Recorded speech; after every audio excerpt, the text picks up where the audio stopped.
Hi friends, 10 నిమిషాల్లో egg బజ్జీలు ready చేసుకుందాము. ముందుగా స్టవ్ మీద 4 కోడిగుడ్లు ఉడికించుకొని పక్కన పెట్టుకుందాము. 1 కప్పు మనము శనగపిండి తీసుకొని అందులోనే 2 స్పూన్లు కారము, పసుపు, సాల్టు, సోడా పొడి, వాము వేసుకొని కలిపి వాటర్తో కలిపి పక్కన పెట్టుకోవాలండి. ముఖ్యంగా మనము వాము అనేది చాలా ముఖ్యమండి. బజ్జీలు చేసుకునేటప్పుడు వాము చాలా బాగుంటుంది, చాలా టేస్ట్గా కూడా ఉంటుంది. ఈ బజ్జీలు తినేదానికి కూడా అండి కారము పచ్చడి ఏం చేసుకోవద్దు. మొత్తం మిరియాలు సాల్ట్ వేసుకొని పొడి చేసుకొని పక్కన పెట్టుకోండి. వాటితో మీరు నంచుకొని తింటే చాలా టేస్ట్గా ఉంటుంది. ఎప్పుడైనా మిరియాల పొడి చాలా బాగుంటుందండి. చూడండి, కారము పసుపు వేసిన తర్వాత సోడా పొడి వేసాను. అందులో వాము చూడండి 2 స్పూన్లు వేసుకున్నాను.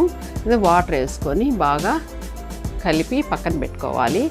ఈ కలపడంలో వాటరు ఎక్కువగా వేసుకోకూడదండి. నీళ్ళగా వేసుకుంటే బజ్జీలు అసలు రావు.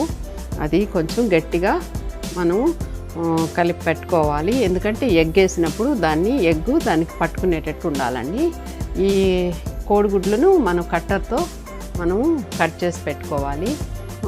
మనం చాకుతో కూడా మనం 2-3 భాగాలు చేసి పక్కన పెట్టుకోవచ్చు. చూడండి, స్టవ్ మీద బాండలు పెట్టుకొని ఆయిల్ వేసుకొని బాగా అది హీట్ అయిన తర్వాత మనం బజ్జీలు వేయాలి. ఎప్పుడైనా కానీ నూనె బాగా కాగాలండి. చూడండి, కలిపిన పిండిలోనే ఈ కోడిగుడ్లు వేసి బజ్జీలు వేస్తున్నాను. చూడండి, ఈ సాయంత్రం పూట చాలా బాగుంటుంది. కాఫీ కానీ టీ కానీ బజ్జీలు వేసుకొని ఆ మిరియాల పొడి వేసుకొని బాగా పిల్లలకి ఫ్యామిలీకి పెట్టండి, బాగుంటాయి. నా ఛానల్ని సబ్స్క్రైబ్ చేయండి, షేర్ చేయండి, లైక్ చేయండి.